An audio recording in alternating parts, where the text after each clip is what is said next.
I have 24 hours to max out every single one of these slayers, or I have to avoid my 2 billion coin hype. But to do that, I'm going to need to be as efficient as possible. To ensure I have enough time, I'm going to need to make sure I hit level 9 for whatever boss I'm doing every 6 hours. I started off with Rev Slayer. These bosses have a few difficult abilities, and I would be taking on the tier 5 version called the Revenant Horror. This boss has a whopping 10 million health and can deal 2,400 damage. On top of that, he regenerates health extremely quickly and has 2 abilities that deal massive damage. One of them throwing TNT, and the second one being a massive storm he spawns if the fight takes too long. And this storm, well, let's just say it's extremely deadly. The worst part being that he doesn't even take magic damage. So my hype is out of the picture, kind of like the love for my mother I always wanted.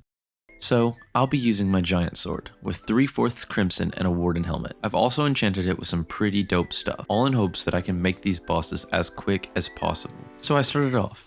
Getting into it was interesting to say the least, but I managed to kill my first boss just fine. Starting off with 600k total Slayer XP I had to get, but with 600,000 XP left, that would mean I'd have to quickly get 100,000 XP every single hour, meaning I'd need to kill 67 bosses in this first hour to make sure I stay on track. So, I got to work. Chat also yelled at me to swap to my magic armor to kill the crypt goals, and then swap to my melee set when I was ready for the Revenant. This made it, honestly, a lot faster. So, thank you chat. The first hour went by, and I'd only managed to get a measly 80,000 XP. Starting off in the red was not looking good for the future of my Hyperion. After a bit, I was 6 hours in, and I still had a good bit to go. Not only that, but this boss was sucking all my coins out of my bank. I was praying to get the best drop you could from it, the Warden's Heart. This item would make me all of my money back, and more, if I could just drop it. But the problem is, it's an extremely rare drop. But I continued grinding, praying for a Warden Heart, praying that I found a faster way to do it, but it still took me 8 hours to finish everything. A third of my time, gone. I wasn't feeling good about my chances. Not only that, but on my final boss, you're the last one, buddy. Come here. This dramatic moment to Rev 9, and then we're done. And then we're finally done, chat. I should have cut Auto Slayer off because I'm going to waste like 100k. No heart, but that's nothing. I hadn't dropped anything good, and I lost 20 million coins at this point. But maybe, just maybe, I could make up time with the next boss.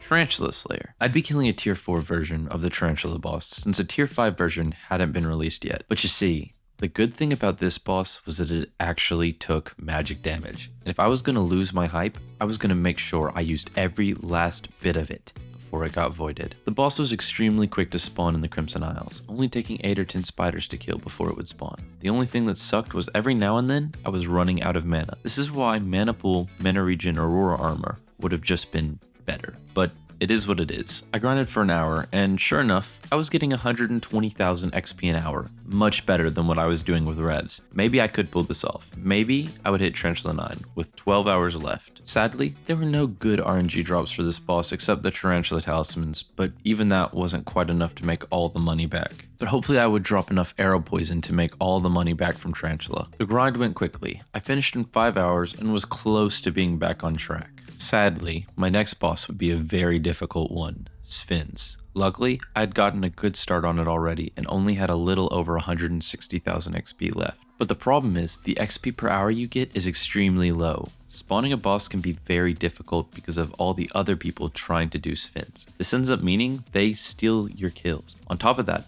it also only has one tier 4 variant and can't take magic damage. And to top it all off, the lack of sleep was finally starting to hit me pretty damn hard. If I could get a little over 28,000 XP an hour, maybe I could still keep my hype. Maybe I would still have enough time for Vampire Slayer. I continued for another few hours, but at this point, I felt like I was losing it. I couldn't even bring myself to keep swapping armor. I just started doing Sven's in my storm, and I had lost so much money at this point, but then I have 1,000 stars right now. I think I'll be fine for a very long time. No way! Oh, GG's. GG's, everybody. GG's. If you don't know what an overflux capacitor is, it's a rare drop from Sven's that can sell for 120 million coins. Finally, we were in the green coins-wise, but I was still behind on my Sven time, and at this point, you might be asking why I'm not using the main hub. I'd actually tested both, and I found that for myself, this one was faster. But as I was getting more and more tired, I was finding it hard to compete with everyone else, so eventually, I did end up swapping. But but I was taking way longer than I needed to. I finished Sven's with 3 hours and a half left in my time, and I'll be honest, I was scared. The truth of the matter was, I couldn't consistently do tier 3 vampires, and even then, each boss took forever to spawn, and I'd have to be able to kill the tier 4 variants to make sure I had enough time. However, the good side was, the boss had way less XP to worry about since the max vampire level was 5, but it would still be very difficult. I started getting ready for the rift right away. The problem with this Slayer is he's arguably one of the hardest. Not only do you have none of your old equipment inside of the rift, but the boss also has some crazy abilities. First one is an ability called Twin Claw, which just shoots a painful beam that deals a quarter of your health. There's also the fact that I have to stay in the green area, make sure I'm doing tasks, and ensure I'm not getting hit by the Twin Claw all at the same time. It also has gargoyles that take away my health, and eventually it spawns this tower that if I don't destroy, I die. To top this all off, it takes about as long to spawn as Sven, and people are even worse about stealing your enemies here. You're also not able to get any kind of combat XP boost, so you just have to stick with whatever you have in the rift. It took me a few tries, but eventually, I started killing them. So the grind was on. I had to race against the clock, trying my best to avoid death as much as possible. I truly had all my energy back for this point of the challenge. And finally, I did it. I actually managed to kill the vampires and hit Vampire 5. I even had enough time left to go do a few E-mans and tried my best at some revenants for a heart. Now that I was done with this, I had only one challenger awaiting me. Thank you so much to all the people who joined me during this challenge, and thank you for watching this video. If you guys want to watch these challenges early, make sure to follow me on Twitch and join my Discord to hear when they'll be coming out. Don't forget, we have a 5 billion coin event coming soon, so if you want to join the Discord to hear about that when it comes out, that's the place to go. As always, I love ya, I appreciate ya, bye!